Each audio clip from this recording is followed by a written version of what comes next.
The following is a presentation of the Belly Up Sports Media Network.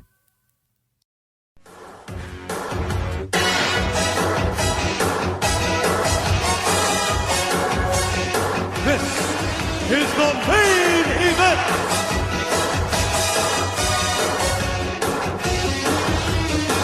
This is your main event, Mark's Podcast. I am your first host, lifelong wrestling fan, former radio guy, cat dad, and I am ready to rumble. I am Troy, and we're starting off this first podcast of 2024 with some sad news. So I was going to post a podcast right when it happened last December. I just couldn't. I couldn't get around to really talking about it. I tweeted about it. I posted on Instagram about it.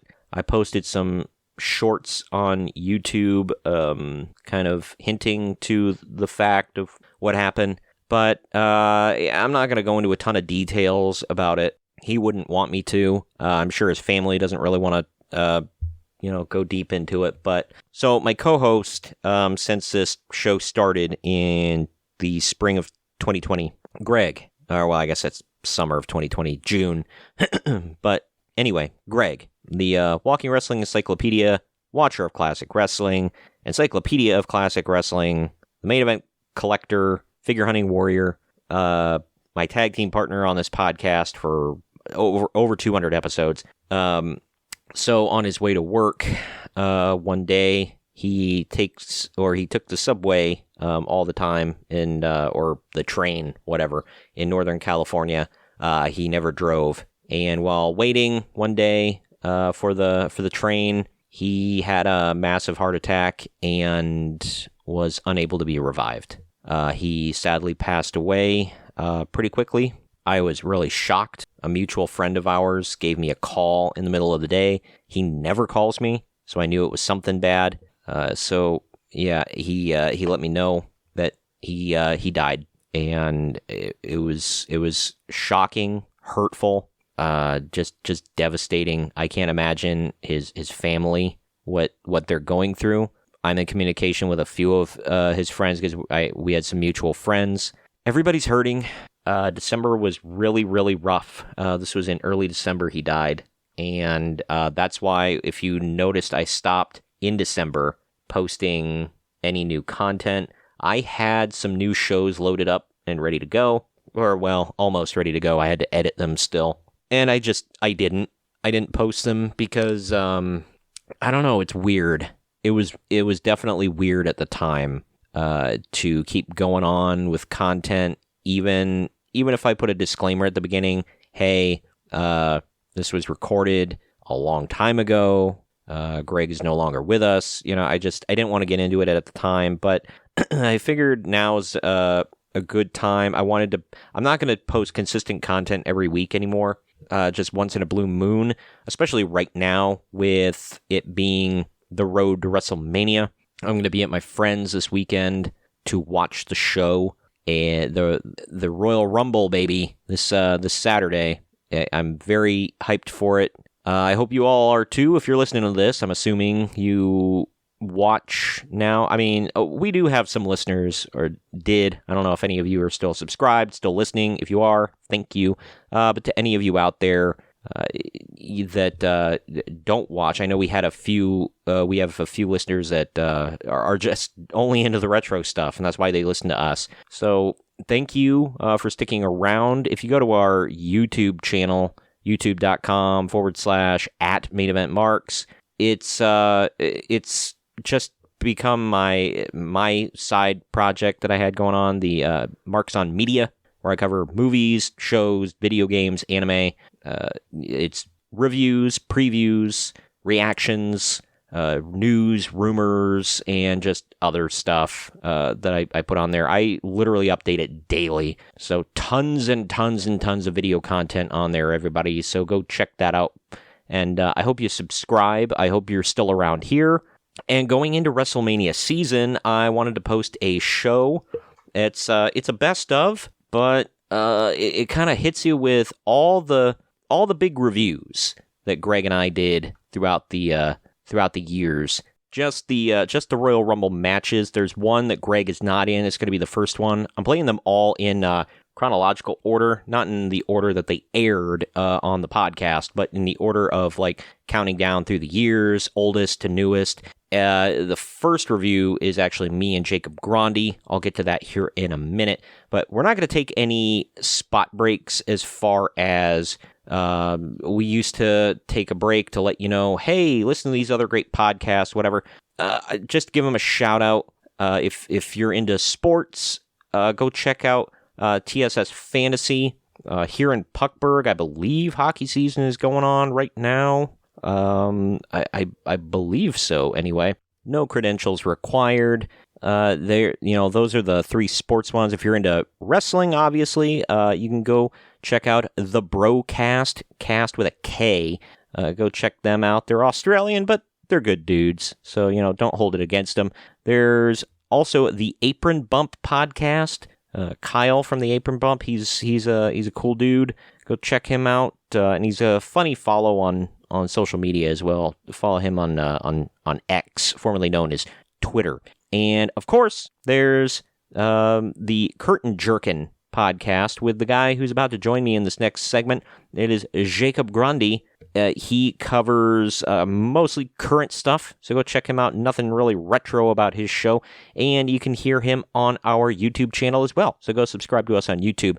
But this first Royal Rumble match, it's all the 30-man Royal Rumble matches that we're going to be covering here, and most of them are going to be me and Greg, but I wanted to go in order. So Jacob Grondy actually joined me for a very special bonus show at one point where we covered the very first ever Royal Rumble that was not even a pay-per-view. We are going to get a little happier now that we're done talking about death. I also wanted to post this not just because it's WrestleMania season and because I felt like it, but man, I kind of miss talking about wrestling here in the old shows, and I really wanted to memorialize Greg. This was his favorite time of year, was going into WrestleMania. So there's going to be this one. I'm at least going to post another show before WrestleMania with some highlights from us, but definitely check this one out. But first, we're going back to the Royal Rumble of 1988. The 1988 Royal Rumble was the inaugural Royal Rumble event for the WWF. It took place on January 24th, 1988 at the Copps Coliseum in Hamilton, Ontario, Canada. Canada. The event aired as a television special, actually, on the USA Network on the same night as Jim Crockett Promotions' Bunkhouse Stampede pay-per-view, which is now in the archives, by the way. You can go check that out. It would be the only Royal Rumble event to broadcast as a television special, as beginning with the 1989 event. It began airing on pay-per-view on 1989. So you can listen to the sultry sounds of me along with Jacob Grondy of the Apron Bump podcast as we run down the 30-man over-the-top Royal Rumble match from 1988. But it is the 20-man Royal Rumble match. That is right, not 30, 20. And it went for 33 minutes. Bret Hart is number 1. Tito Santana is number 2. The number 3 is the Natural, Butch Reed. Number 4 is Jim Neidhart. The heels triple team Tito, just like when they're all trying to toss Tito, though. Number 5, Jake the Snake Roberts comes in, and he tosses Butch Reed before going off on all the heels. Number 6 is the King, Harley Race, who goes right after Jake. Jumping Jim Brunzell, number 7. Number 8 is Jake the Snake's brother, Sam Houston. Tito Santana gets eliminated by the Hart Foundation.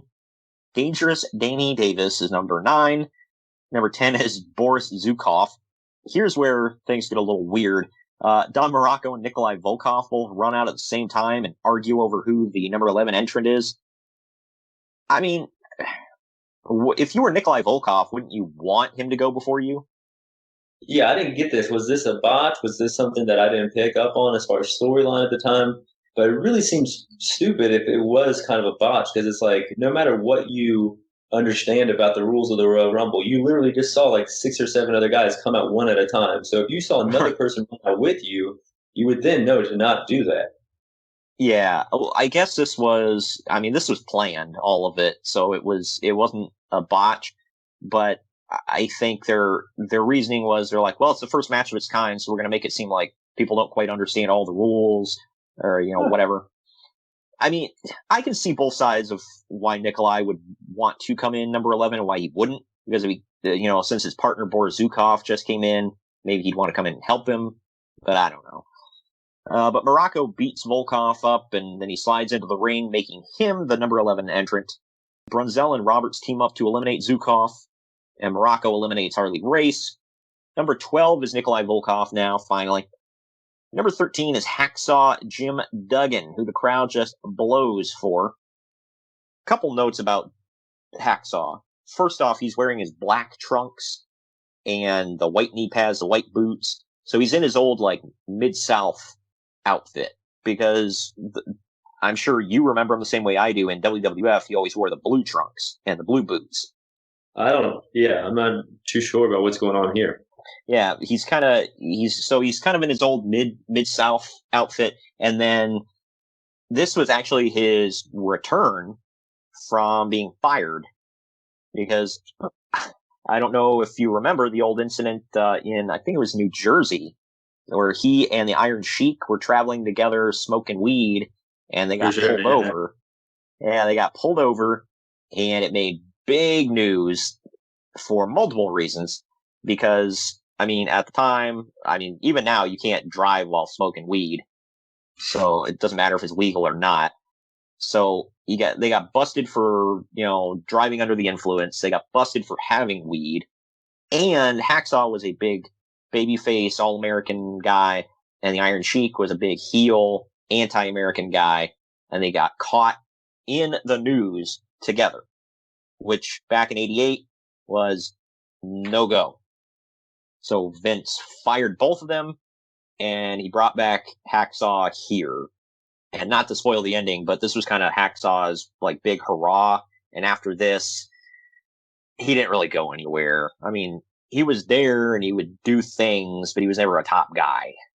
And I guess, rightfully so. Rightfully so. I don't really see him at the same level as you would a Macho, and Andre, a Hogan. Yeah, I think according to Bruce Pritchard, they were looking to have him be the number 2 behind Hogan and kind of go around the loop as he's the other All-American guy and he's our top babyface besides Hogan going around.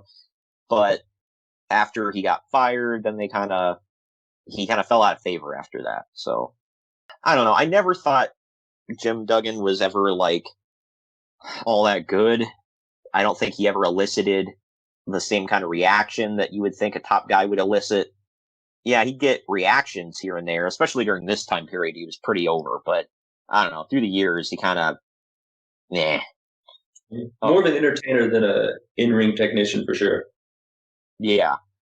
But he gets into a short scuffle with Harley Race in the aisle. But I say this, but really it was Harley Race hit him and then walked away, and Duggan kind of started going after him, and then he stopped halfway and turned around and was USA! Oh!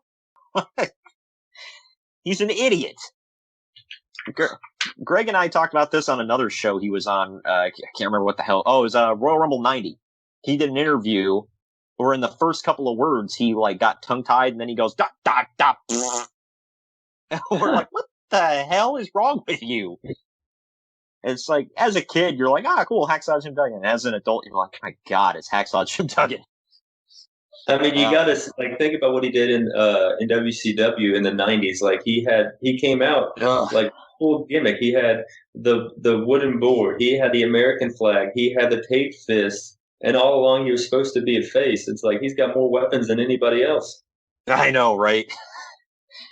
But yeah, Outlaw Ron Bass was number 14. Nikolai Volkov eliminated Jim Brunzell. Number 15 is B. Brian Blair. They kept doing this where the partner would get in right as his other partner was eliminated. Hillbilly Jim is number 16, who eliminates Jim the Anvil.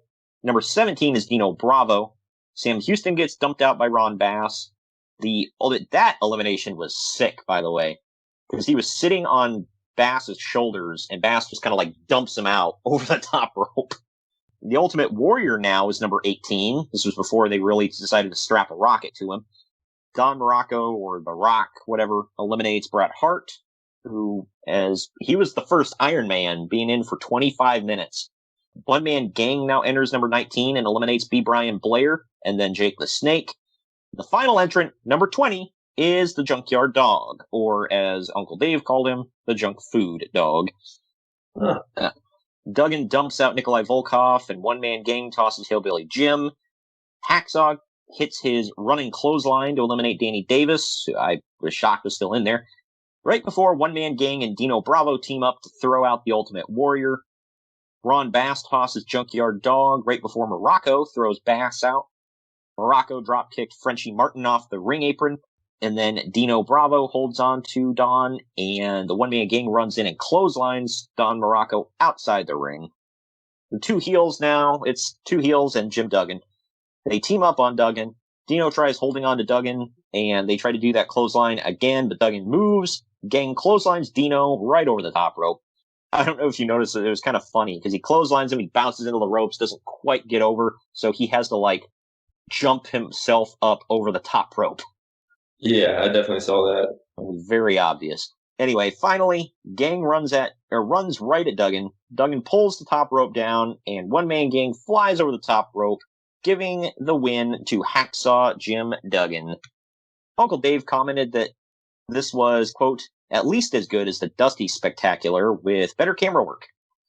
He thinks it's stupid to have faces and heels teaming up on each other and wishes that they'd focus more on the every man for himself concept. But he also comments, I know, who cares? Uncle Dave gave this 3.5 stars. That kind of blew me away. I gave it 2.5 stars. What say you? I would say, yeah, I'm going to be right around there with you guys, 2 3/4 stars. It definitely doesn't hold up to other Rumbles. I feel like the modern Rumble, isn't it done by Heyman and Freebird? I'm blanking on his name. Michael Hayes. Michael Hayes. So I guess this is a different booker than maybe I'm used to with later Rumbles. Yeah, this one, I mean, for it being the first one, I thought it worked out really well. It was entertaining. I don't really.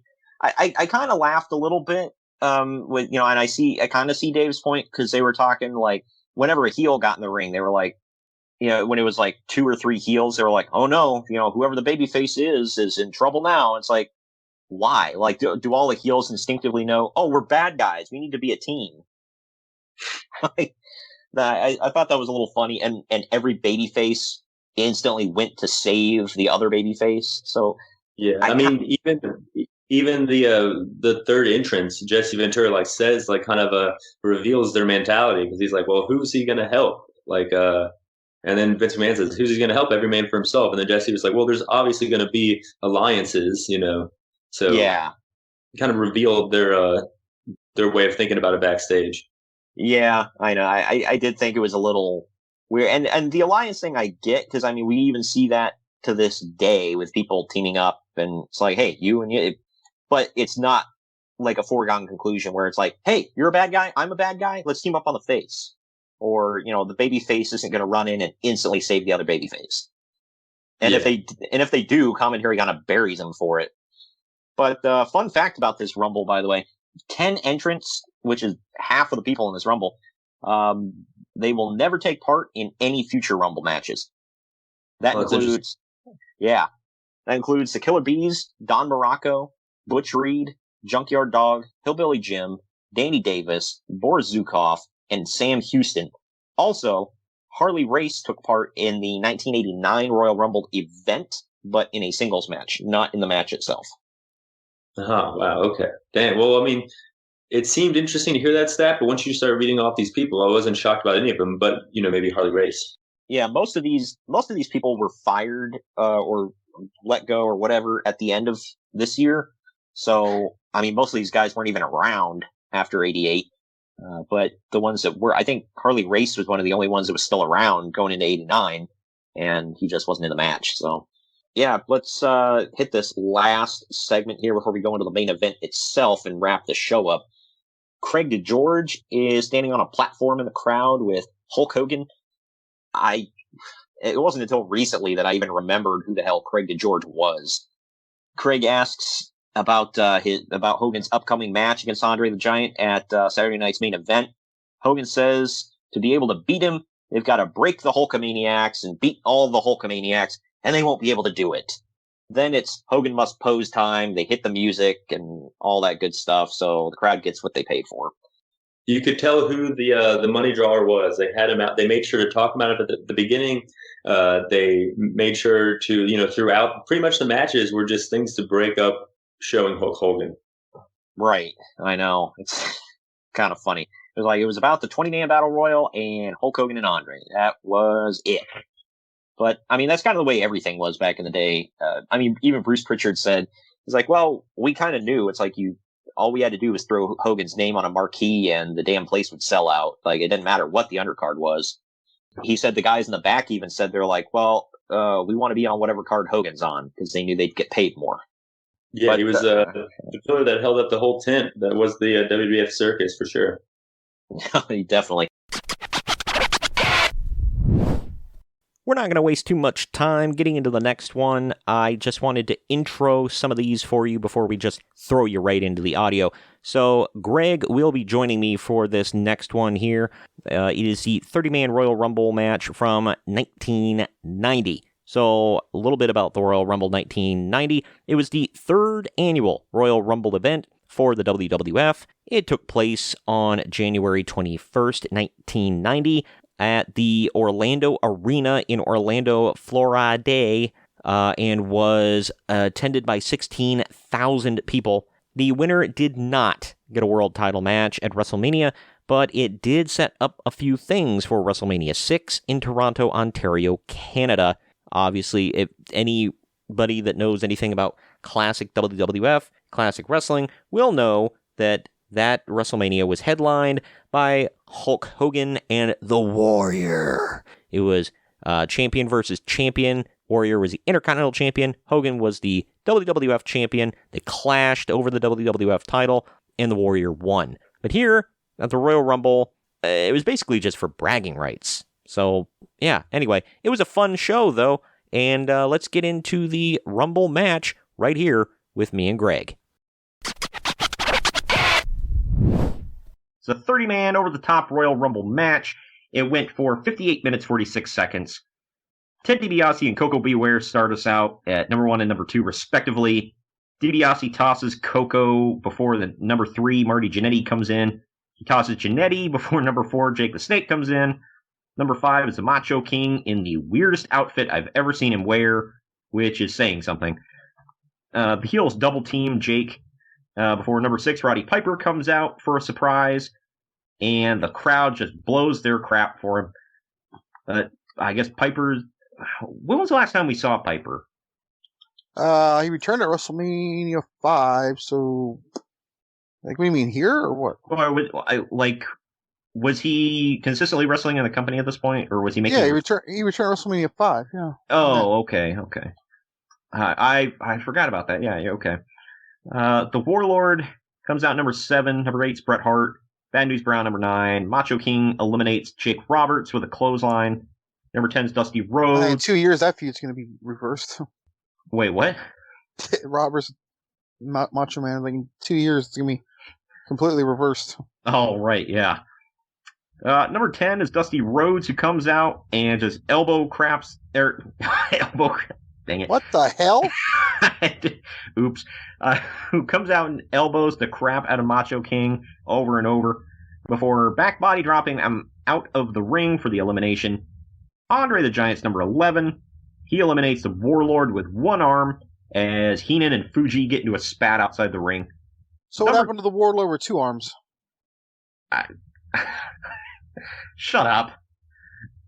Number 12, by the way, is your favorite and mine, the man who has a special place in all of our hearts, the Red Rooster. Did you notice, by the way, the crowd did not care at all for him? I feel like he was the only person that got 0 reaction. You could have heard a mouse pissing on cotton. Bad News Brown's giving him room for his money on that, but I still think he might have got a couple boos. I didn't understand how Bad News Brown had a job at this point. Not that he was bad in the ring or anything. It's just like you said, nobody gave a damn. But yeah, it was Uncle Dave's number one nephew right here, the Red Rooster. Roddy Piper eliminates Bad News Brown, and then Bad News pulls Piper out of the ring by his hair, eliminating him.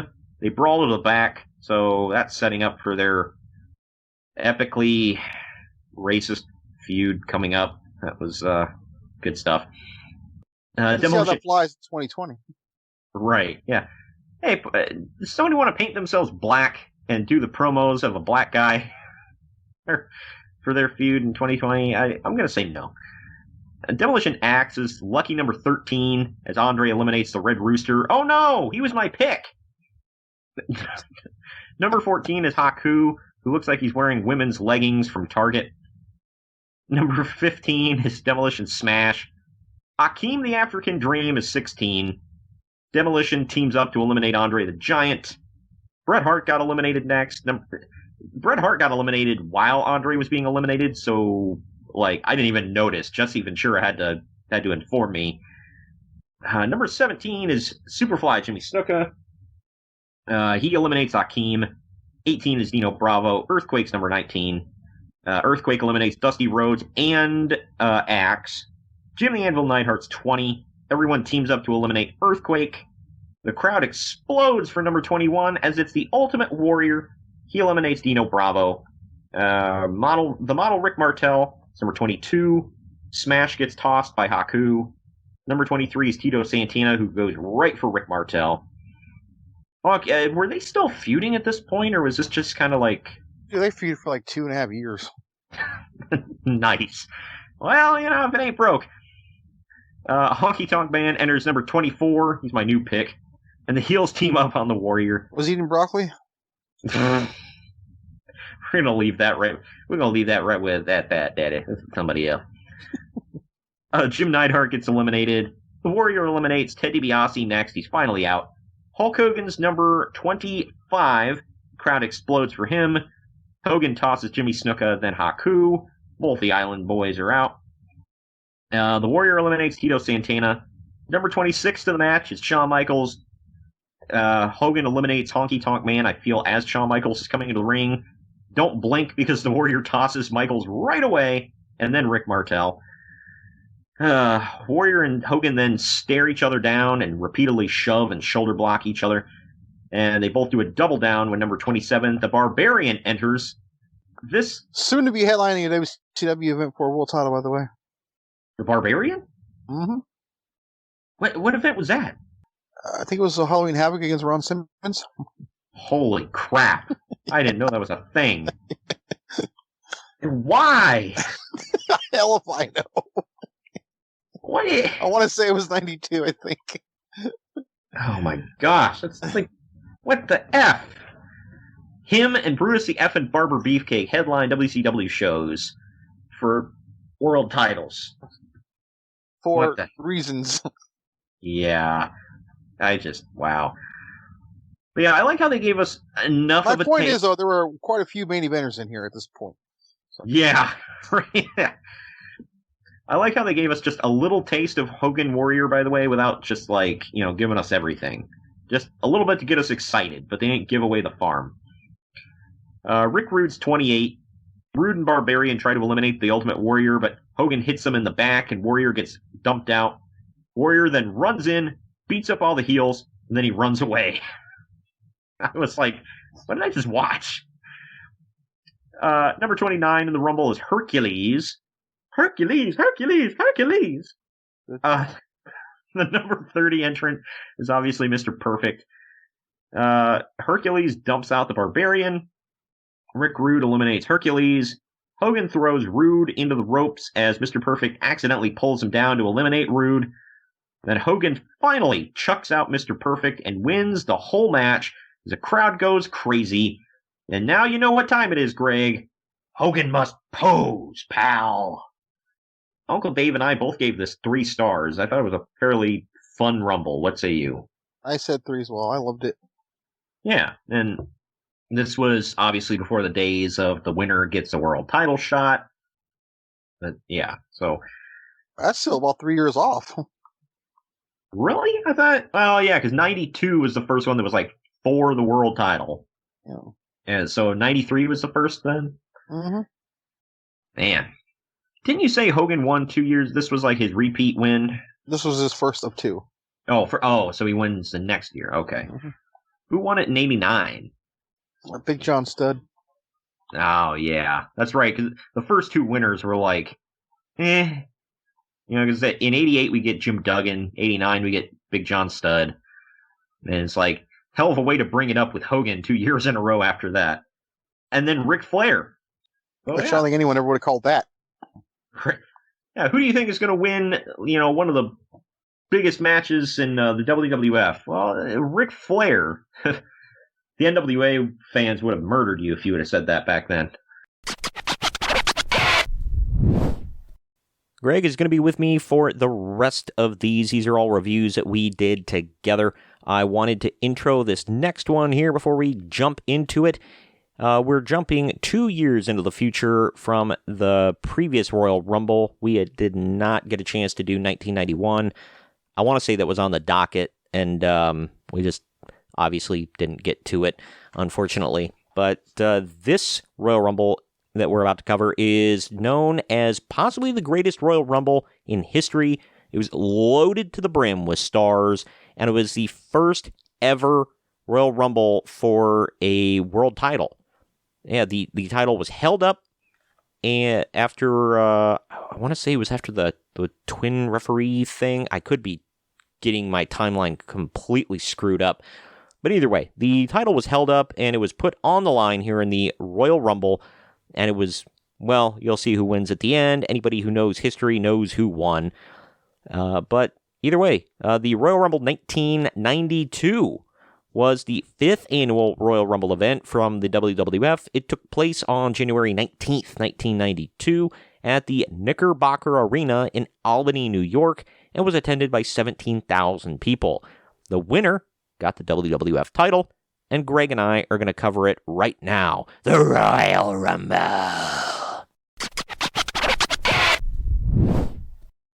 It's the 30-man Royal Rumble match. It went 1 hour, 2 minutes, 2 seconds long for the vacant WWF World Heavyweight Championship. We'll go over the Iron Man and all that kind of stuff right after this. But number one is the British Bulldog, and he's taking on number 2, Ted DiBiase. Bulldog clotheslines DiBiase out and stands alone for a while. Ric Flair is number 3. Nasty Boy Jerry Sags is number 4. Sags gets thrown out of the apron by Bulldog, trash talks, and then Bulldog drop kicks him out like a real idiot. Haku is number 5. As the next countdown happens, Bulldog dumps Haku out over the top rope. Shawn Michaels comes in at number 6. Number 7 is El Matador. Barbarian comes out. I think he's also freshly minted off of Tito Santana. Yeah, heaven forbid he has a real name. The Barbarian comes out at number 8. Entrant number 9 is the Texas Tornado. Not Kerry Von Erich, just the Texas Tornado. The Repo Man enters number 10. He's my pick, man, I'm telling you. Because he's a perfect 10. Craig Valentine is number 11. Right now, so think about this. Right now, we've got 3 former NWA guys, a WCCW alumni, and 2 former AWA guys, and a Stampede Wrestling guy in the ring with the Barbarian. I never thought about that. Barbarian was also in AWA, I believe, too.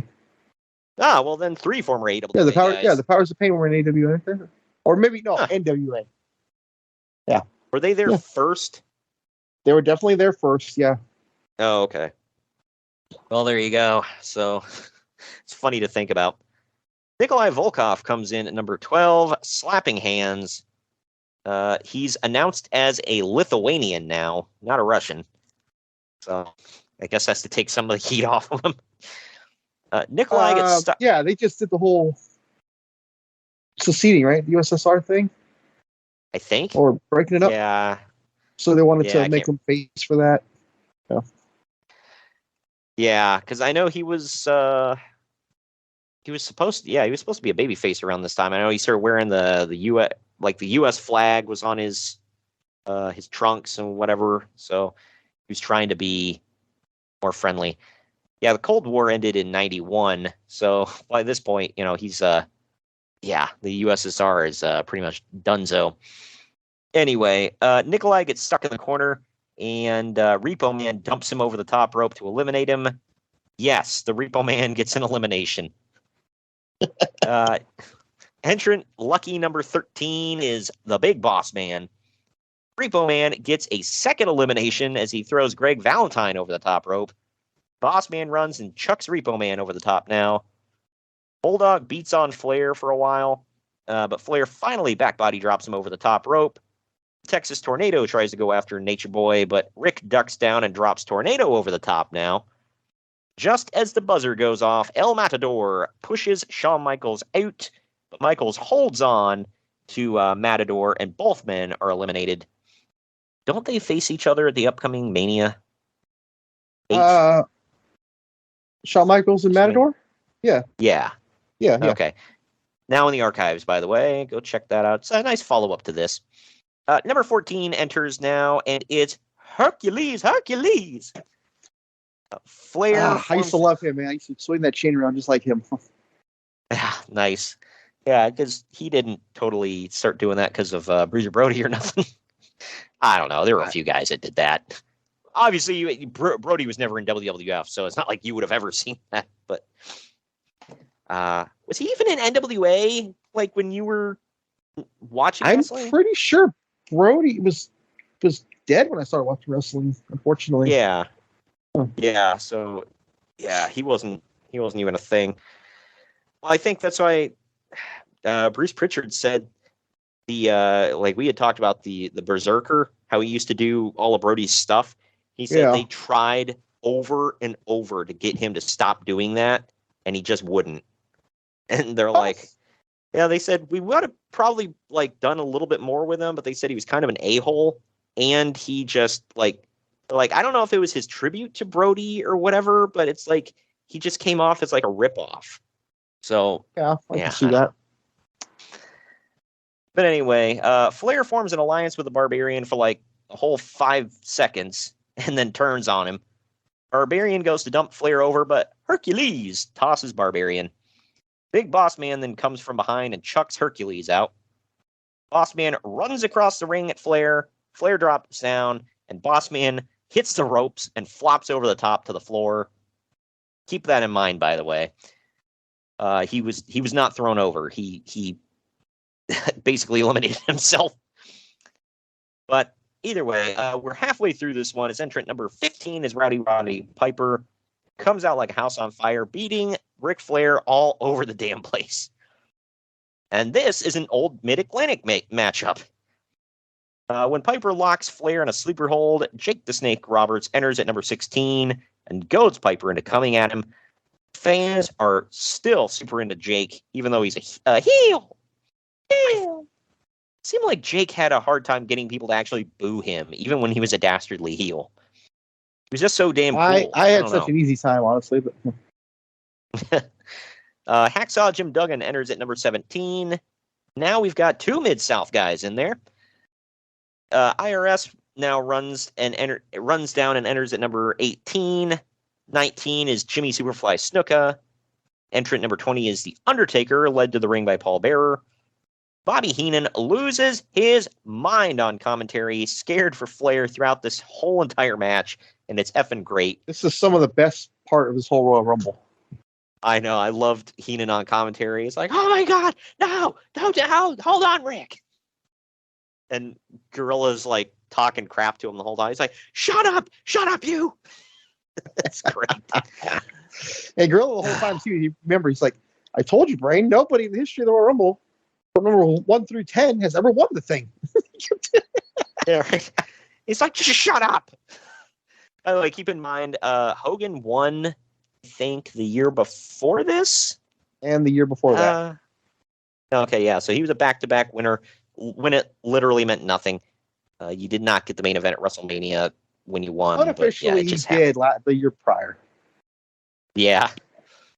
But either way, The Undertaker eliminates Jimmy Snuka. Macho Man Randy Savage enters at number 21, literally sprinting to the ring. Savage beats the piss out of Jake Roberts and knees him in the back, sending him over the top rope. Now, Savage leaps over the top rope. The commentary claims that he has to be thrown out to be eliminated. No, he has to be propelled. Yeah. So remember that with the Boss Man, where not a single soul touched his ass? I think he has a claim. Just saying. Yep, Big Boss Man and Chris Axel are still in the Royal Rumble. Yep. Oh, man. Entrant number 22 is the aforementioned Berserker. Virgil comes out at number 23. Entering at number 24 is Colonel Mustafa. Oh, hold on now. You know, he came out at 23. You know how many bags he had a chance to go through in the back there? How did that get off on TV? Wait, Virgil? Did you hear when he even said that? No, I freaking missed that. That's effed up. Yeah, he's like, came on number 23. You know how many bags he had the chance to go through back there? Holy God. That got off on TV. That's effed, man. Number 24 is Colonel Mustafa, a.k.a. the Iron Sheik. Good Lord. Number 25 is the model, Rick Martel. Yeah. The Macho Man eliminates Colonel Mustafa. Coming in at 26 is Hulk Hogan, who, like a true babyface, starts cracking skulls together and raking eyes. Yeah. And he was always just a giant Richard, wasn't he? He Hogan was. clothesline. But it is every man for himself, to be fair. Yeah, but it doesn't mean every man breaks the rules and it's totally cool.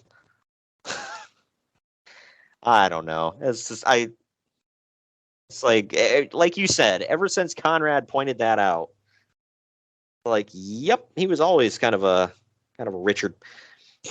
Anyway, Hogan clotheslines the Undertaker out of over the top rope, and then chokes Rick Martel with his ripped shirt again, like a true babyface. When Jim Duggan attempts to eliminate Virgil, he goes over the top with him, and both are eliminated. Entrant number 27 is Skinner. Number 28 comes out, and it's Sergeant Slaughter. When Skinner tries to eliminate Roddy Piper, Rick Martel comes from behind and eliminates Skinner. Number 29, Sid Justice runs to the ring. The final buzzer goes off now, and the Warlord enters at number 30. Sid Justice throws Sergeant Slaughter chest first into the turnbuckle, and Slaughter just flops over the top rope to be eliminated. Piper flops onto the apron and eliminates IRS by his tie. That was kind of funny. Sid and Hulk team up to dump the Warlord over the top rope. Piper and Martel attempt to eliminate each other, and then Sid dumps them both over for the eliminations. Sid puts Savage on the top rope. Flair runs to the back of Sid, and Savage or hits the back of Sid, and Savage tumbles over the top rope to the floor. When Hogan is stomping on Ric Flair on the apron, Sid Justice walks up behind him and tosses Hogan. Hogan tells Sid that he stole his belt from him, brother, and grabs Sid's wrist. Ric Flair then comes up behind Sid Justice and throws him out over the top rope to win. What a jerk. So real quick, Sid eliminated the most people at 6. Ric Flair was right behind him at 5. Ric Flair was the Iron Man, hanging in for 1 hour and 2 seconds. Uncle Dave gave this thing 3 3/4 stars. I gave it 3.5. Probably the best Rumble ever. What say you? I'm going to say, as a Royal Rumble match, this is a solid 5. It's the best one, or one of the best. 2007's right there for me too, but I'd have to go back and watch that one. I don't remember off the top of my head. But who won the 2007? The Undertaker. Oh, okay. Yeah, this is really damn good. History making, of course. Hulk Hogan, first of all, and this is not going to be the last time he does something like this as a quote-unquote babyface. where he's like, that title is mine. I have claim to it, and like if I don't win it, that means I was robbed, and I've got to screw you over now. It was at World War III, 1995. He does the same damn thing in a battle royal to the Macho Man. And the crowd booed the hell out of him then. And here, he's been eliminated and still helps to eliminate Sid Justice and screw him over. Sid has every right to hate Hulk Hogan after this. But anyway, Hogan gets into the ring after the match and chases Ric Flair off. You know, because that was warranted. Sid Justice gets in behind Hogan now, and when they go face-to-face, Sid shoves him. Hogan shoves Sid back, and a bunch of agents and referees hit the ring to separate him. Sid drops to a knee and basically begs Hogan to fight him. The crowd chants, "Justice, justice." I wonder if he knew, I wonder how, if they figured this was going to happen, and I wonder how, Hogan felt. It was like, man, this is the first time anything like this has happened to me.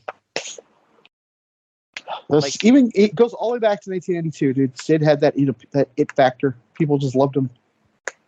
Yeah, I think we've talked about this multiple times. Hogan had to have been just flabbergasted. There's no way he could have been like, oh, well, Sid's going to get cheered over me. Yep. The closest that anything like this has ever happened for Hogan was with the Warrior. And it was not this split. It was also designed to be like that because they're both face or big faces. Right. Sid was eventually going to turn heel and still have the crowd behind him over Hogan. That's funny. And obviously it wasn't the whole crowd. There were people that, still cheered for Hogan and whatever, but yeah, it's funny. Either way, we now go backstage to witness one of the most famous wrestling segments of all time. You see it everywhere. Mean Gene Okerlund is standing by with Jack Tunney, who presents the WWF World Heavyweight title to Ric Flair. Hey, put that cigarette out. Who is flanked by Mr. Perfect and Bobby the Brain Heenan. Rick delivers the famous "with a tear in my eye, this is the greatest night of my life" promo. Flair says that he proved he's number one, and everyone delivers a woo. Heenan puts over Flair's endurance in the Rumble, and Mr. Perfect says that they told you so. Mean Gene also has his famous, as you just mentioned, hey, put that cigarette out moment. And this closes the show. This next one we're jumping into, it is 5 years after that previous one. This is actually one of my favorites, maybe not one of the best of all time, but the show as a whole was pretty fun to review. I would suggest going back in the archives, watching or listening to the whole thing. Greg and I had a lot of fun with this. I liked it, even though some of the matches were just kind of 1997 was a fun year. So this is the 1997 Royal Rumble. It was the 10th annual Royal Rumble event for the WWF. It took place on January 19th, 1997, again, from the Alamo Dome in San Antonio, Texas. It was the biggest one yet. As has been customary since 1993, the Royal Rumble match winner receives a World Championship match at that year's WrestleMania. For the 1997 event, the winner received a match for the WWF Championship at WrestleMania 13. And this show actually featured Shawn Michaels versus Sid for the WWF title. But the attendance of 60,477 is the highest recorded live crowd in the Royal Rumble's history, with the 2017 edition of the event held at the same venue being the second largest. In addition to hometown hero Shawn Michaels going for the WWF Championship, the WWF was working with the Mexico-based Lucha Libre AAA Worldwide, aka AAA, and had several wrestlers from that company participate in the Royal Rumble match, as well as in a number of undercard matches. It was fun. It was cool to see some of them participate. Mil Mascaras has a incredibly stupid moment that you will see or hear about, rather, later on when you hear this review, but it's a lot of fun. Check it out. Now we get the 30-man Royal Rumble match. It goes 15 minutes, 29 seconds. So Crush of the Nation of Domination is number 1, and Ahmed Johnson's number 2. The fake Razor Ramon comes in at 3 and instantly gets tossed by Ahmed. Farouk comes out to distract Ahmed Johnson, and Johnson eliminates himself to run after Farouk to the back. And this is when I was talking about they stepped on some commentary from prior years. Because I think it was 1992, Macho Man jumps over the top rope to go get Jake the Snake. And he gets back in, and Gorilla Monsoon flat out says, you have to be propelled or thrown out. Yet Ahmed is just out. Well, his commentary was kind of messed up that same night, because before he said that, the big boss man ran at the ropes, hit them, and flopped out. So, and that counted. So, whatever. I mean, he did the best he could because Macho Man effed up, but yikes. Either way, Phineas Macho Man messing up in a Royal Rumble is kind of a thing. You remember he tried to pin Yokozuna in 1993? Yep. God. But Phineas I. Godwin enters in at number 4 to brawl with Crush. Number 5 is Stone Cold Steve Austin. Austin comes off the second rope for Phineas, misses, and hits Crush. Then Phineas eliminates Crush. Austin then hits the Stone Cold Stunner on Phineas and eliminates him. Bart Gunn comes out at number 6. Did you know what Phineas I. Godwin, if you take the initials of spells pig? Of course. But Bart Gunn comes out at number 6. We mention that every time we talk about them on this show. Oh, have to. That doesn't take. Oh, you didn't. I was trying to cover your ass. Well, thank you for that. But Austin tosses Bart in short order. A very out of shape looking Jake the Snake Roberts enters at number 7. He gets dumped out as the British Bulldog enters at number 8. Piroth is the first AAA wrestler to enter at number 9. As usual, Bulldog has a good showing in the Rumble. Number 10 is the Sultan, the future Rikishi, coming out with the Iron Sheik, who would win the Gimmick Battle Royal at WrestleMania 17. The legendary Mil Mascaras enters the Rumble at number 11. 12 is Hunter Hearst Helmsley. More on him in a minute. Yeah. The ring is filling up. Bulldog clotheslines the Sultan out of the ring for the elimination, and Owen Hart is out at lucky number 13. There's a pileup. Owen helps with it, and the Bulldog ends up getting eliminated. He shouts at Owen before leaving. Yeah, and that becomes a thing for the next couple of weeks on TV, by the way. Of course it does. Goldust comes out at number 14. Entering at number 15, Cybernetico, and then Piroth get eliminated, and then Mil Mascaras dives off the top rope out of the out on top of Piroth to eliminate himself. He's the second idiot in this match. Wildman Mark Mero comes out at number 16. Wasn't there a story behind that? He didn't want to get tossed out? Yes. So they made a compromise to make him look like a moron. But he apparently said yes, to be fair. Yep. Oh, well, yeah, I'm not blaming WWF. But Mark Mero and Goldust both eliminate Helmsley. We get Latin Lover entering at number 17. Owen Hart dumps Goldust out before Farouk enters at number 18. Farouk back body drops Latin Lover out of the ring before Ahmed Johnson runs out with a giant plank of wood, smacking Farouk out over the top rope with it. With the most horrible smacks I've ever seen in my life, by the way. Yeah, I'm like, dude, can you not control that thing? What the hell? My 90-pound sister could probably do a better swing with that board than that. Right. Owen Hart tries to eliminate Mark Mero, and the camera completely misses Steve Austin, dumping them both out. Good job. This replay. Number 19 is Savio Vega, who goes in hard on Austin until getting a stun gun and clotheslined out over the top rope. Double J, Jesse James, comes out at number 20. The real Austin Double J. Yes.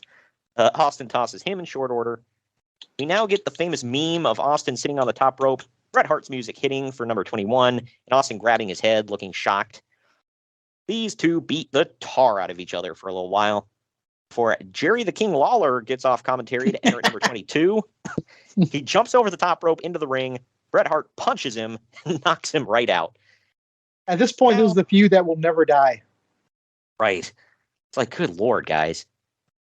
But Fake Diesel now comes out at number 23. Number 24 is the legendary Terry Funk. Rocky Maivia is number 25. Mankind 26. Flash Funk 27. And number 28 is Vader. And then number 29 is Henry. Big, nasty grizzly bear. Wow. The Mastodon. And number 29 is Henry O. Godwin, Hog. And so I watched Royal Rumble 96 a couple of days ago. Mhm. You know, it was Vader's debut. And Vince McMahon straight up calls him the WWF's Mastodon. He really didn't want to call him that, didn't he? Glad they talked him out of it, but good Lord. But the final buzzer goes off, and entering the match at number 30 is The Undertaker. All the lights drop when he enters, and once You know it's going to be him because for some reason the announcers tell us it is. Yeah, right. I'm like, really? That probably sucked for the guys in the ring. It's like, crap, the lights. Didn't Lawler say we should have the whole Royal Rumble like this? Oh, my God. Yeah, he did. Catch that. Yeah. I didn't catch that. Ironically, at this third Royal Rumble coming up, we're going to have a pitch black match, and I think it's going to be like that. Wow. They haven't said what it is yet. That's probably, Nice. it's probably what it's going to be. Well, Undertaker comes right in and goes after Vader and Mankind. Vader chucks Flash Funk over his head and outside of the ring. Undertaker grabs Henry Godwinn by his throat, throws him out over the top. Mankind grabs Rocky with a mandible claw and shoves him out over the top rope. Mankind lands on the apron and pulls Flash Funk out over the top. I just had a flashback real quick. We said Rocky eliminated him. When I was a kid, I loved Rocky Maivia. I was like one of the few, apparently. And I thought this was the end of his winning streak. Oh, damn. No, he doesn't count. Yep. Either way, Mankind pulls Flash Funk out over the top, and then Funk pulls Mankind outside to eliminate him as well. The refs are distracted by Mankind refusing to leave as Bret Hart tosses Steve Austin. Austin gets right back in the ring since nobody saw him be eliminated, and he tosses The Undertaker and Vader. Bret Hart eliminates Diesel right before Austin runs up behind Bret and chucks him out over the top rope to win. Uncle Dave and I both gave this 3 stars. What say you? Same. Yeah, cool Rumble. Cool way to... I thought it was an underrated Yeah, Rumble, finish. actually. Yeah. Some pretty good names in this one. It's an original way to end that one. It was different. But after the match, Stone Cold immediately gets out of the ring and walks to the back, celebrating. Bret Hart throws an absolute fit, throwing referees and shouting, or shoving Bret Hart's referees. crying again. What else is new? He even grabs Vince McMahon and shouts at him about it before storming off to the backstage area. Next up in the lineup, we're jumping 3 years in the future in the new millennium. It is the Royal Rumble 2000, baby. The 2000 Royal Rumble is the 13th annual Royal Rumble event and 100th pay-per-view overall produced by the WWF. It's crazy that I completely missed that when we reviewed this, by the way. But it took place on January 23rd, 2000 at Madison Square Garden in New York City, New York, with an attendance of 19,231 people. It was a pretty fun event. Taz debuted against Kurt Angle and ended his winning streak with a Taz mission. Go check out our review. I love this show, by the way. But this is probably best known for the screwy finish to the Rumble, which you'll hear here in our review, and the Triple H versus Cactus Jack street fight for the WWF title, one of Greg and I's favorite matches ever, and he was a huge Triple H fan, and a huge Mick Foley fan too, so it was great for him. But this Royal Rumble was the first WWF pay-per-view event to air on terrestrial television in the United Kingdom, as Channel 4 had acquired the rights to broadcast World Wrestling Federation programming that year. The Royal Rumble aired live with commercial breaks, a format that was changed for later pay-per-views on Channel 4. The event has been named as one of the 15 best pay-per-views ever by WWE, with the street fight match being critically acclaimed among various viewers. Yeah, it was a great show. I loved rewatching it. I've seen it before, but I loved rewatching it. This was at the height of The Rock's fame right here. 2000 was The Rock's year, man. And Triple H was just sinking his teeth into being a bad guy, having killer matches. It was a good show. Like I said, the wonky finish to the Rumble was what it was, but check it out. You're going to love it. Royal Rumble 2000 now. All right, main event time. It's the 30-man Royal Rumble match. This went for 51 minutes, 49 seconds. D'Lo Brown is number 1, and Grandmaster Sexay is number 2. Here's the show you always quote, because Jerry Lawler says, he was talking about Grandmaster Sexay. He said, "I thought he was luckier than this." And JR says, Greg's favorite line of, "Well, I heard he had a bad break at birth, but that's just a rumor." Oh, man. Someone in the front row on hard cam has a sign that says, "Tom is gay." Yeah. I was like, how did that not even get blurred? I mean, like, I know. They don't edit anything. I mean, they edit some things, but they don't edit a whole lot on the network. They kind of just let it fly, which I personally love. But this sign would not even get into the building today. I mean, if people were allowed in the building, you know what I mean? Who's Tom, by the way? Is that the guy from... He knew. From what's that called before Facebook? What was that? Oh, MySpace. Yeah. Is that his name, Tom? Yes. People always do that. Like when Mark Zuckerberg does something stupid, they're like, you know what? We never got this kind of crap from Tom. Oh, man. The Rock's most feared adversary, headbanger Mosh, is number 3. And he comes out with fuzzy cones on his chest, like Madonna. This is the one I wish Mattel would make a leech of. Oh, well, yeah. But I like how they even joke, hey, The Rock picked this guy to win this. Yeah. Was this before or after Beaver Cleavage? This was after. Okay. Yeah. Kaientai rushes down and gets beat up. Christian is number 4 with a huge ovation. I was shocked about that one. Apparently he was getting over. Oh, they were still huge faces until Sunday Night Heat of WrestleMania 16. So there you go. Wow. The fans blow for number 5, Rikishi, who eliminates Mosh, Christian, and D'Lo. Scotty 2 Hotties number 6, and Too Cool convinces Rikishi to have a dance break with them before Rikishi eliminates them both before dancing again. The camera makes sure to zoom in on Rikishi's ass, by the way. I don't know if you caught that one.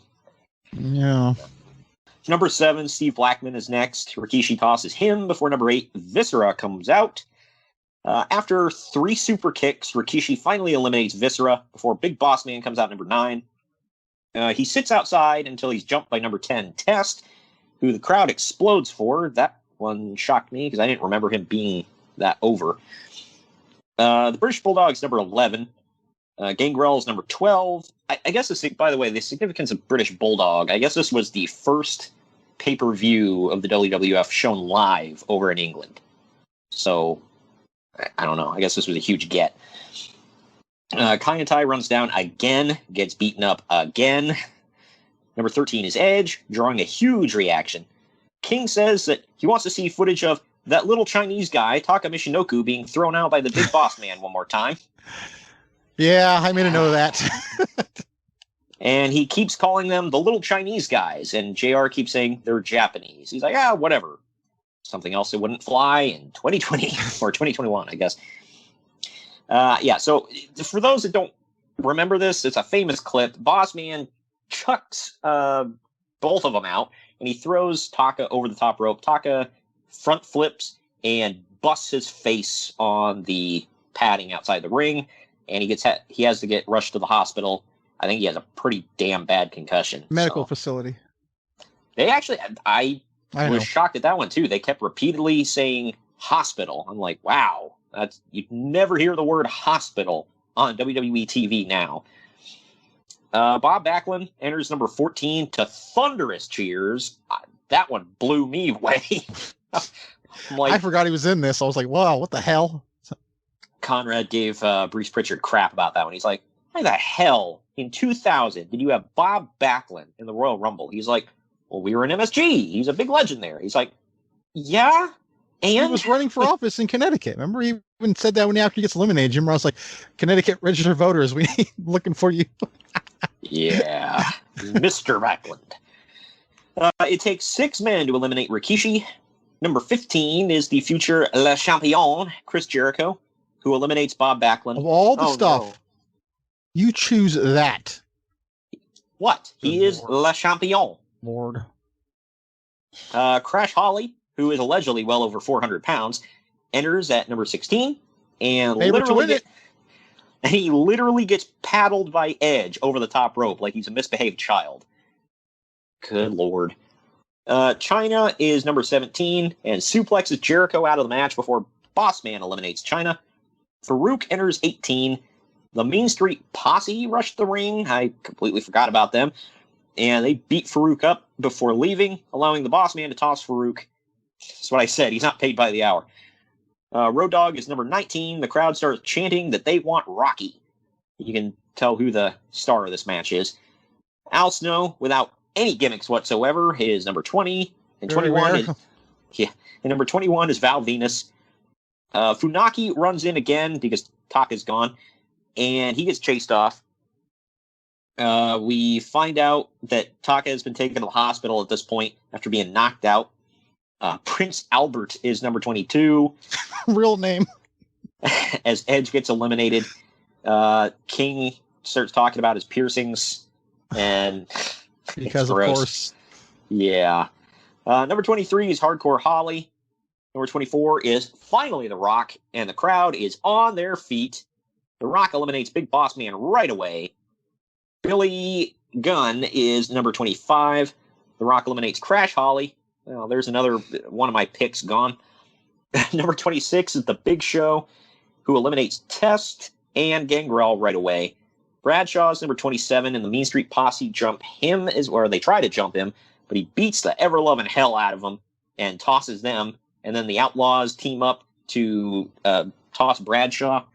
Farouk then comes out, and the Acolytes both beat the crap out of the Mean Street Posse in the backstage area. Because, if there's one feud in 2000 I was aching to see, it was the Acolytes and Mean Street Posse. Man. Number 28 is Kane, who enters with Tori. No, not Wilson. Kane tosses Val Venus right away. Godfather's number 29 as Kane eliminates Prince Albert. Funaki runs in again as King refers to him as the little Chinese guy yet again. And Al Snow tosses him, of all people. Finally, number 30 is X-Pac. Look, I love X-Pac, but that's not exactly holy crap, number 30 is X-Pac. Yeah, right. Hardcore Holly, then the Godfather, and finally Al Snow all get tossed. Billy Gunn tosses the Road Dogg, and Kane eliminates Billy Gunn before the Outlaws pull Kane outside and beat him up.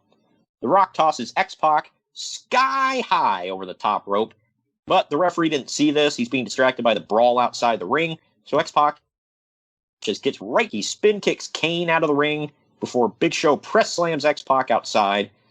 Man, he was just there to take bumps, I guess. Big Show attempts to power slam the Rock out of the ring, but the Rock finally, he holds on to the top rope, and he dumps the Big Show out over the top rope for the win. Uncle Dave gave this 2 3/4 stars. I actually thought it was damn entertaining. I gave it 3. What say you? I gave it 4. I love this one. It was really good Rumble. I really enjoyed it. The Rock grabs a mic after the match to tell the crowd how he's going to WrestleMania if we smell what he's cooking, but the Big Show runs in, cuts him off, and he beats him down. Then he tosses him over the top rope.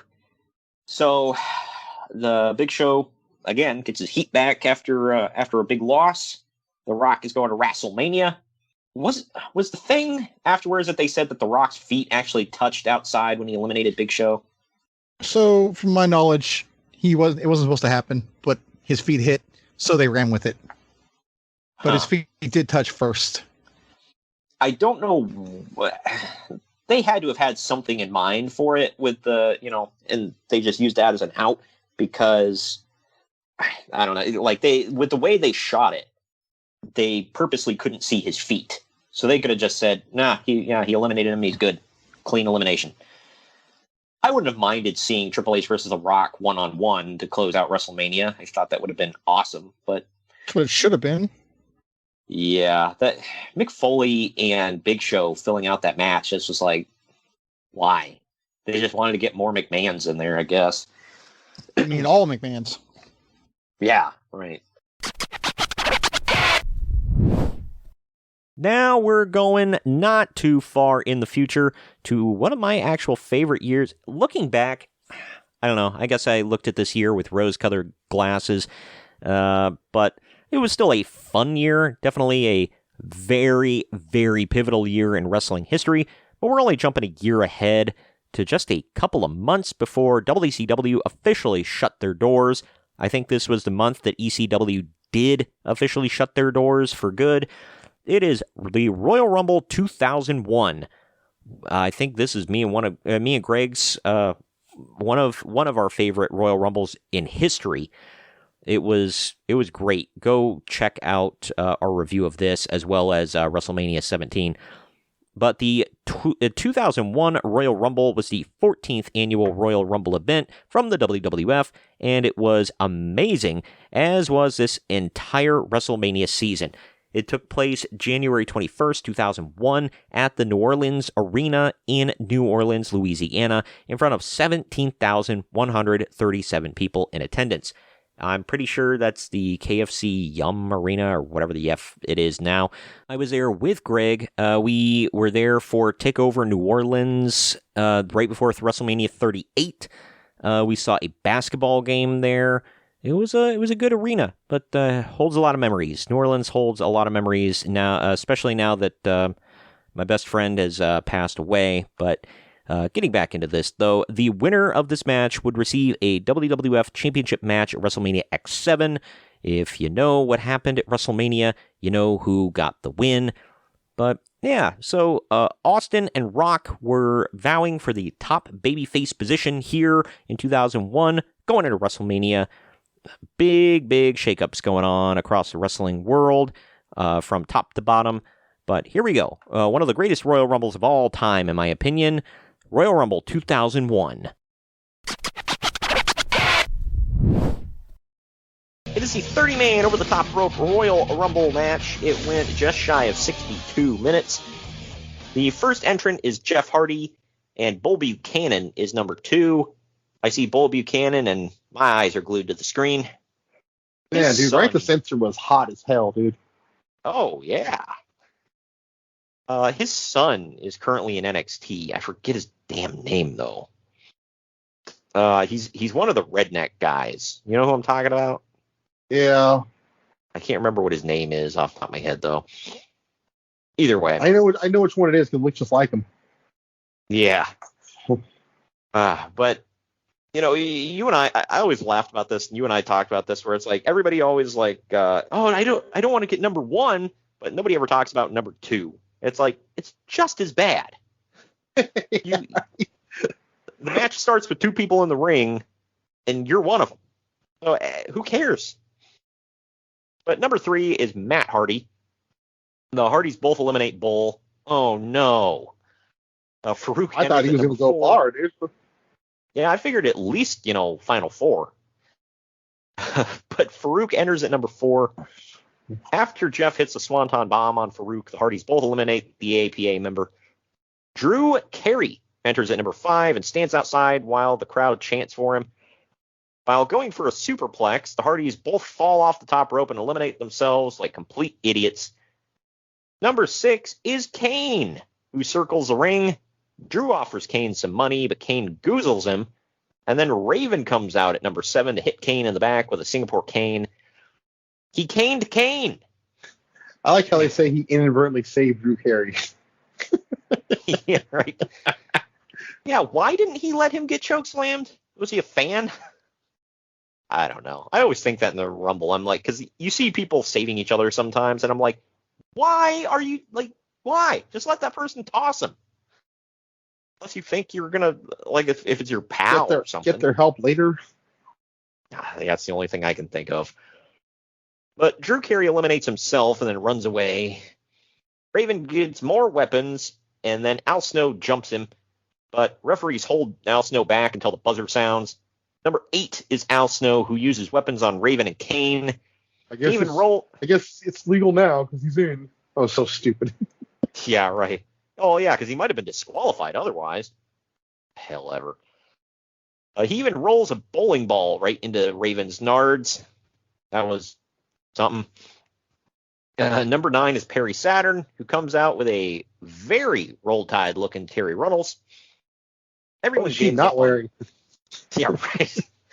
And of all people, JR said that. Yeah, I know. King. Like, calm down there, buddy. But everyone gangs up on Kane.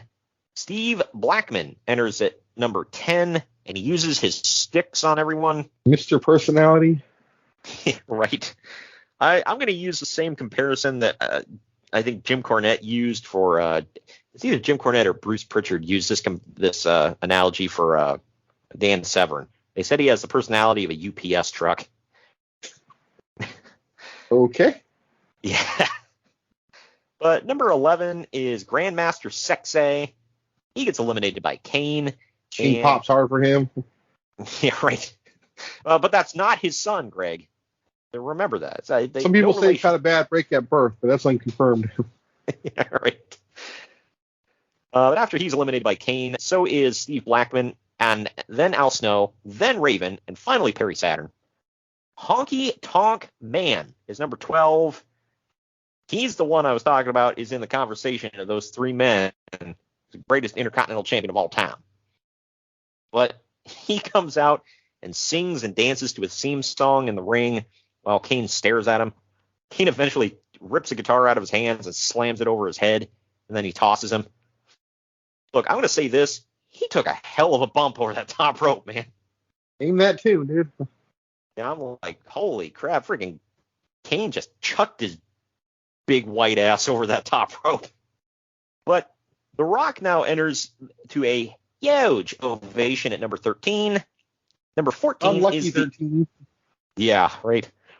Number 14 is the Good Father. Gets eliminated quickly by The Rock. Number 15 is Taz in his mechanic's outfit. He gets sat on the top rope by Kane and punched right in the face and knocked out of the ring. Should have said hook, dude. My gosh. It was that's 21 years ago, so what is he even 21 yet? I don't think he's even born yet. He's not even a glint in his father's eye. Someone has a sign on Hardcam. It was actually a sign guy. Has a sign that says, "My crap is bigger than Taz." Cool. That was great. I was like, what?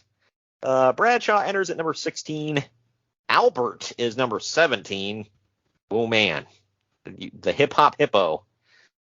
Number 18 is Hardcore Holly. K-Quick, the future R-Truth, is number 19.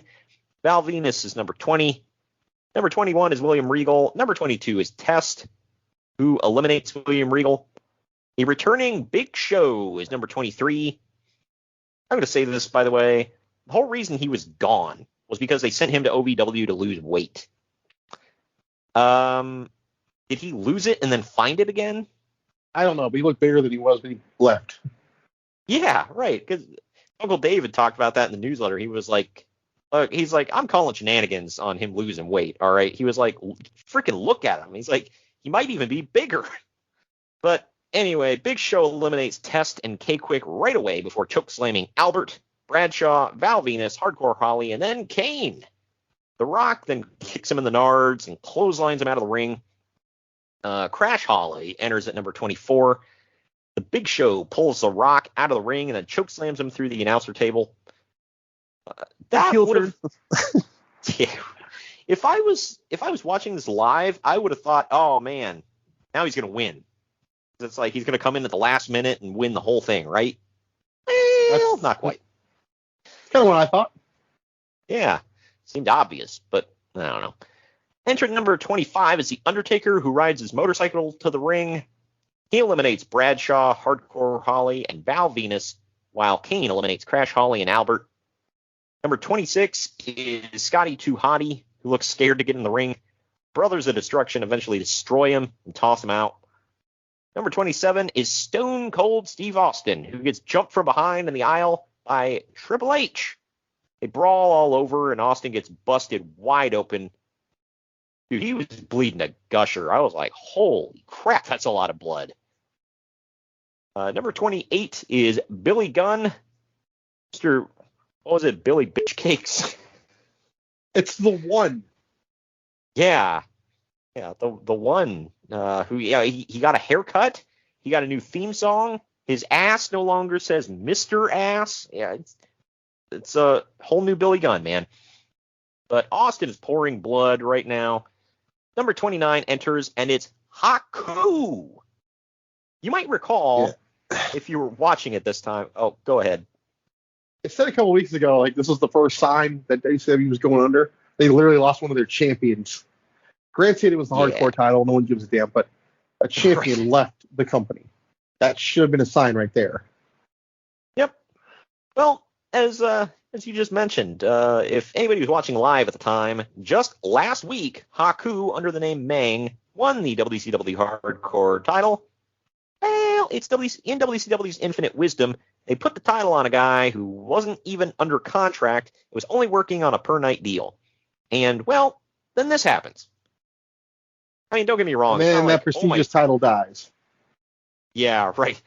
Like, don't get me wrong. I'm not pointing out like, holy crap, this was, first of all, they got the hardcore champion of WCW. My God, what a get. Like, what's WCW going to do now? They booked around that title. And then second of all, no disrespect, but seriously, it's like, oh man, they got Haku back. Man, things are really going to, like, that's really going to move the needle, man. You think they were kicking ass before? Watch out. Kicking names and taking ass. Right. All right, I'm done. I'm sorry. It's like, I know it was a middle finger to WCW, but it was more of like we have them and you don't. What are you going to do about it? It wasn't oh my God, what a coup. A Haku. Exactly. You're here. He's here all week, folks. Number 30 finally enters, and it's Rikishi, who I forgot was a heel this time. And he attacks Stone Cold in the aisleway. He's a bad man, dude. It's right there in his song. Right. I hated that song. I didn't mind it for the heel Rikishi, but I don't know. I like how the song just starts off with, I'm a bad man. Like, oh. Well, now we know what to expect. Either way, he attacks Stone Cold in the aisleway, but Austin fires up on him before getting in the ring. Austin then eliminates Haku. Rikishi super kicks The Undertaker out of the ring, eliminating him. When Rikishi goes for a bonsai drop on the Rock, Rock gets up and low blows him before throwing him out over the top rope. That is the second person he's eliminated in this match by kicking in the nards, by the way. You notice that? Yeah. Or hitting in the nards, I should say. Austin tosses out Billy Gunn. Austin and Rock then square off while Kane is down. The crowd goes nuts. Austin tries to eliminate Kane, but Kane tries to dump them both. But Austin hangs on, and the Rock gets eliminated. JR has mentioned the XFL multiple times in this match, by the way. Throw it over, pal. He's like, because I think the Rock low blowed somebody again. I can't remember what it was, but somebody kicked somebody in the nards, and JR was like, oh, there's an XFL like punt. I'm like, what? How do you know it's gonna be that good? Yeah. But Kane then brings a chair in the ring. Austin hits a stunner on him, repeatedly blasts him in the head with a chair, and then clotheslines him out of the ring to win. This was his third win, right? Yeah. Yeah. So Uncle Dave gives this 3.25 stars. I gave it an even 3. Good Rumble. What say you? I gave it 4. I loved it. Yeah. What was the one we were? The 2017 one. I felt, I don't know, might have been a little better match quality wise, but this one had a lot of twists and turns. And I will say, they only had 3 surprise entrants. It was Haku. I guess Drew Carey was, if you weren't paying attention earlier in the night, he was kind of a surprise because they threw him in at the last minute. And then Honky Tonk Man. Then other than that, they had a solid. Yeah, but they had a solid roster. Big Show was a surprise entrant too. So yeah, that's right. Yeah, so four surprise entrants. But they had a solid roster. So there's 26 guys in there that they didn't have to rely on a bunch of surprise entrants and that kind of stuff, which is cool. And the surprises are always good, but you like to see, it's like they had a lot of mega stars at this time too. WWF was chugging along in the number 1 spot, fairly comfortable. Well, beyond comfortable, because WCW is about to be no more. But the crowd freaking blows for Austin's win. He has a beer bash in the middle of the ring to close the show. I chuckle because I'm like, no pyro, no pointing at the WrestleMania sign. Remember those old days? Yeah, I like it now. Yeah, I think I like the pyro, and the pointing at the WrestleMania sign is a cool visual. It's funny that, everybody makes reference to it. They're like, point at it, point harder. You're going to WrestleMania, pal. Point at it. God dang it, point harder, point more. And you made Uncle Dave. Uncle Dave calls this one of the best pay-per-views in WWF history. He called Chris Jericho versus Chris Benoit the first match of the year contender for 2001. I didn't look to see if it did win that, but who cares? Thank you all for sticking with me as long as you have. This has been a long show, but I hope you've liked it. It's basically a really big, long bonus show, if you think about it. But I hope you all have been having a good time so far. This is our last stop on the pod. This is a Royal Rumble from just 7 years ago. It's Royal Rumble 2017, and it's the most recent Royal Rumble that Greg and I had ever reviewed. Remember the Rumble, baby. That was the tagline. Because the 2017 Royal Rumble was the 30th annual Royal Rumble event produced by WWE and took place on January 29th, 2017 at the Alamo Dome in San Antonio, Texas. As I mentioned earlier, in front of a crowd of 52,020 people. This was the second Royal Rumble to be held at this venue after the 1997 event, and the fourth to be held in the state of Texas after the 1989, 1997, and 2007 events. Traditionally, the Royal Rumble match winners receive a World Championship match at that year's WrestleMania. However, due to the brand split that was reintroduced in July 2016, the winner received a match for their respective brands' World Championship at WrestleMania 33, either Raw's WWE Universal Championship or SmackDown's WWE Championship. Ugh. It was also the last time that only the men's Royal Rumble match took place, as the women's Royal Rumble match was introduced the following year. Yeah, buddy. And I got to go to WrestleMania 34, where Asuka, the first ever Women's Royal Rumble winner, took on Charlotte for, I think it was a SmackDown Women's Championship. Great match. That review, by the way, for WrestleMania 34 that Greg and I were there for live is now in the archives. Go check that out. But anyway, Royal Rumble 2017 review. It's our last stop on this here pod. We're going to remember the Rumble right here, right now. It's the main event time, 30-man Royal Rumble. It went 1 hour, 2 minutes, 6 seconds. Quickly running through some of this. Stop me here if you have any comments, by the way. Big Cass is the first entry, along with Chris Jericho at number 2. And, Big Cass had to come out first with Enzo and do their whole shtick for like 5 minutes. The crowd freaking blew for them, by the way. So that was fun to remember. People love those guys, man. Yeah, and now Big Cass is in Impact doing stuff. And he could be the next Impact champion. I said earlier, hopefully Cardona, but it could be Cass. I still think they gave him, I realize it's his real name, but they call him W. Morrissey. Really? Yeah. Sounds like an accounting firm or something. Yeah, right. When he was in the Indies, I think he went with Kaz XL or something. Like, yeah, okay. all right. Yeah, I remember you and I used to joke about it. We were like, "What is he going to be, Big Will or or Large?" I think one of our friends said Large William. I said Will XL or something like that. And I was like, I was close. Anyway, number 3 is Kalisto, now with backstage bitching action. Now. You're right. Mojo Rawley is number 4. God help us. I was staying hype for that, dude. Hell yeah. Number 5 is Jack Gallagher, which I forgot was a thing.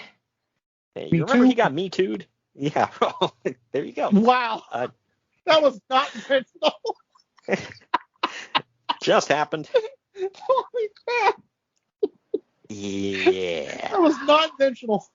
Wow. Quickly moving on. Number 6 is Mark Henry. Henry eliminates Jack Gallagher first.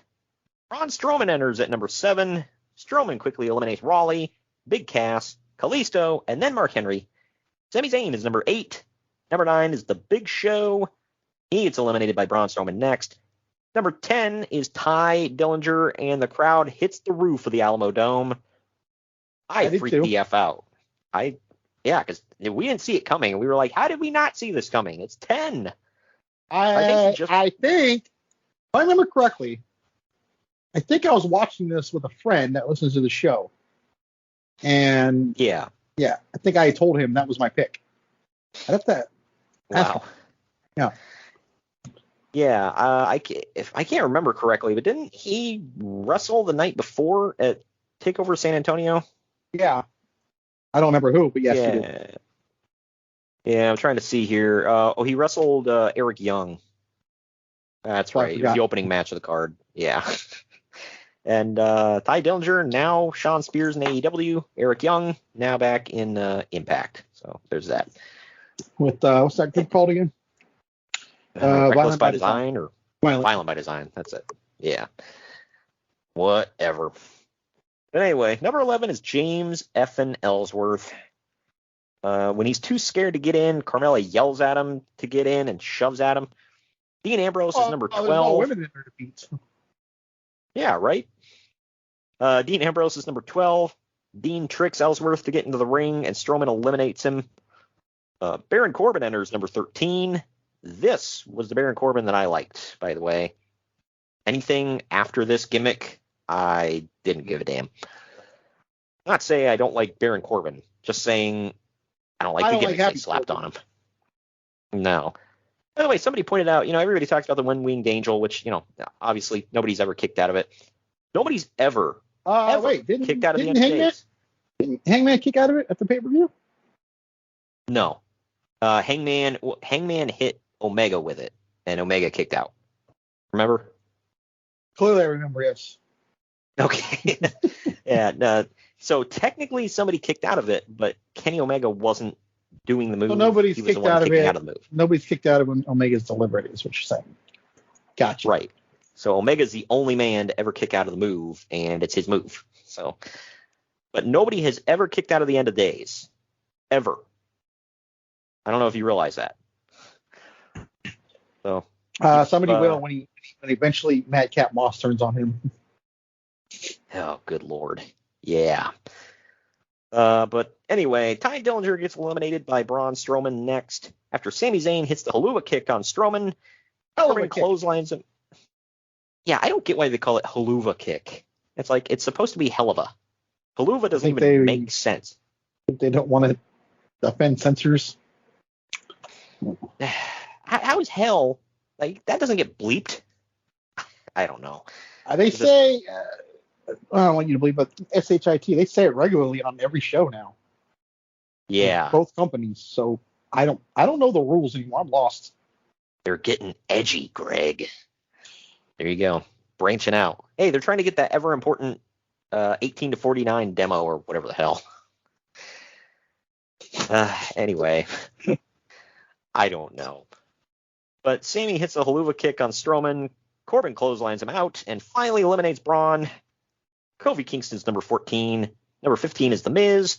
Sheamus is number 16. Big E is out next at number 17. And number 18 is Rusev. Cesaro now enters at number 19 and starts swinging everybody. Xavier Woods comes out at number 20. Number 21 is Bray Wyatt. Number 22 is Apollo Crews. And yes, the ring is full. The Bar then eliminates all 3 members of the New Day at the same time. And then Chris Jericho eliminates the Bar when Sheamus turns on Cesaro and tries to eliminate him. Randy Orton now enters Yeah, right. Randy Orton now enters number 23, and King keeps stupidly shouting, out of nowhere, out of nowhere. I'm like, so he entered the Rumble out of nowhere? What are you doing, man? It's like, wait for your cue. Yeah. So remember, I think it was last week when I had mentioned to you that King spoils the Royal Rumble. I think it's right around here where they're someone's trying to eliminate Orton. King clearly goes, well, wait a minute, Orton's supposed to win this thing. I don't, and then he shuts up. What the hell? I didn't even catch that. Yeah, I remember I caught it live, but then I forget. It was someone was being like they were attempting to eliminate him in the corner, and King's like, hey, you can look it up on YouTube, by the way. He goes, wait, Orton's supposed to win this thing, and then he goes quiet. Wow. Holy crap. Well, he missed his cue here because he starts shouting out of nowhere, like during the entrance, for no reason. And then Orton comes in and starts RKOing everybody. And it's like, okay, now you can say it. For God's sake, King. Like, Dolph Ziggler is number 24. Number 25 is Luke Harper, who eliminates Apollo Crews right away. When Bray Wyatt tries to get between Harper and Orton, Harper hits a spinning clothesline on him and then tries to hit Sister Abigail, but Orton RKOs him. Brock Lesnar now enters. Yeah. Brock Lesnar now enters number 26. Lesnar eliminates Ambrose and then Ziggler before destroying everyone with suplexes and F5s. Number 27 is Enzo Amore, and Corey Graves geeks out because he says he's going to get murdered. And sure enough, he gets destroyed by a Lesnar clothesline and then tossed out. And by the way, I think I forgot to put in here, after the RKO, I think Orton eliminates Harper. Either way, number 28 is Goldberg. The fans explode like it's pyro. But Greg, nobody likes Goldberg. He was never over. Oh, hell no. Oh, God, I want to see this guy. Yeah, right. Half the damn building's there to see him. But, whatever. You have your dumb opinions. They all chant his name. Yeah, but The Undertaker. No, they type that in. Oh, well, yeah, of course. Yeah. Goldberg then hits a spear on Lesnar and clotheslines him to eliminate him. The Undertaker now enters number 29. The lights drop, and when they come back on, Undertaker is in the ring behind Goldberg. He actually surprises Goldberg later on from behind and eliminates him. Finally, number 30 is Roman Reigns, who enters to a chorus of boos. See, he gets booed nowadays, but that's because he's a heel. I don't think he really gets booed much nowadays anymore. Yeah, I know. I kind of misspoke there because now he kind of gets cheered, and it's like, what's going on? This is what we wanted you to do, so now we like you. I know. It's like, can you what just was that word the Brian heels? used? Fickle. Yeah, fickle. Anyway, Undertaker eliminates The Miz and Sami Zayn before Roman Reigns clotheslines him out to eliminate The Undertaker, which the crowd boos again. Roman Reigns hits the Superman punch on Jericho to knock him off the top rope and eliminate him. Then it is down to three men. Reigns then tosses Bray Wyatt, gets RKO'd out of nowhere during a spear attempt, and then Orton eliminates Reigns to win the Royal Rumble. Uncle Dave gave this 3 3/4 stars. I gave it 3.5. I thought it was a damn good Rumble. What say you? I gave it 3 as well. I loved it.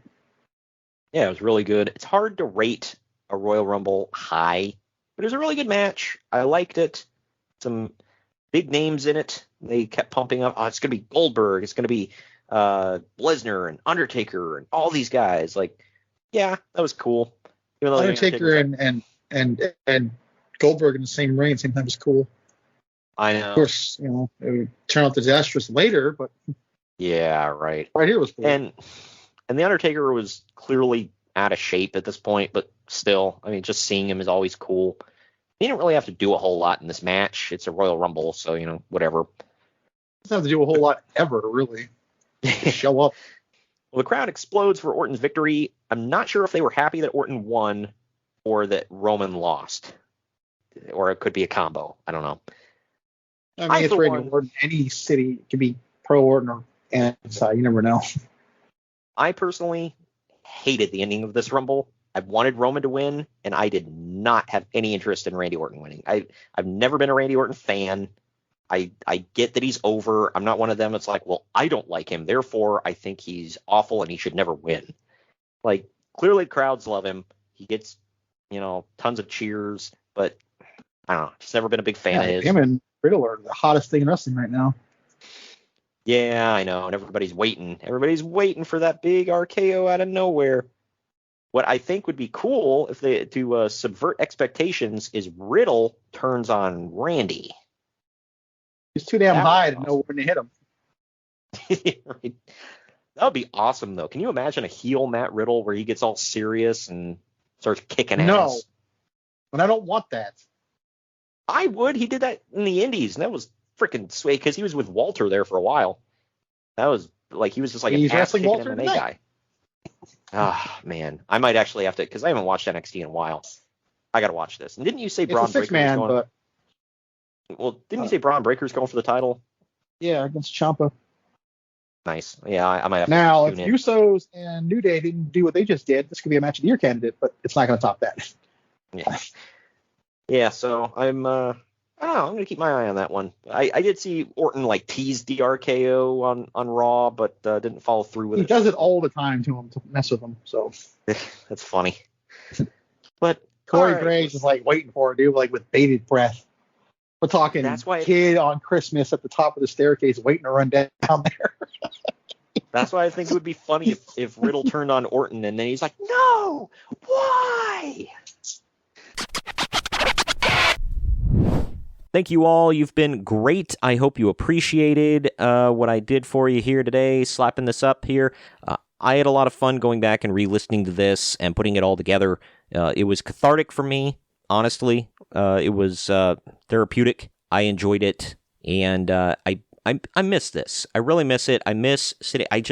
I so badly just want to be able to text Greg and be like, "Hey, you ready to record? Yeah, give me a call." I pull up Skype and give him a call, and we just shoot the crap, and we just have fun, man.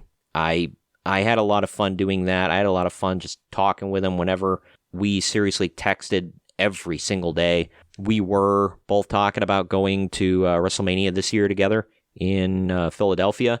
It was pretty much set in stone that it was going to happen. So, yeah, it really hurts that the last time I ever saw him like in person was in Detroit when we went to SummerSlam together. It was a very fun event, fun weekend, even though Detroit, both of us agreed Detroit kind of sucks, and it smells like cigarettes and weed, so there's that. But yeah, it was. I'm really thankful I got to experience as long a friendship as I did with him. We were friends for 13, 14 years, somewhere in there. It was a while, and we'd been to New Orleans together, Chicago, New York City, Columbus, Cleveland, Canton, Detroit. It was great to know him, great to talk to him. He was a fantastic man, and he talked about it a lot on this podcast. He hardly ever took in sugar. He never smoked a cigarette in his life, never had a drink of alcohol in his life, never touched a drug in his life. He worked out constantly. He was a very fit, athletic kind of guy. He was very health conscious. He was a germaphobe, very germophobic. I kind of am, but nowhere near the level he is or was. And it just goes to show, man, he did everything right. And you just never know when your number is going to be called. And it's very heartbreaking to know that the world lost such a great dude. So, Greg, this one's for you. Thank you for being my friend, and thank you for being such a great dude. Think about you all the time, buddy. And to all of you out there who tuned in and listened, I hope you enjoyed what you heard. I hope you had a good time. This was for me, but it's also for all of you. I wanted you to all enjoy it as well, and thank you for joining in. We will see you all at least before WrestleMania. I'll try to throw something together before then, but we'll see how it goes next month. But at least by March, you'll hear another podcast. It's going to be something similar to this, and we'll catch you then. Enjoy the Royal Rumble.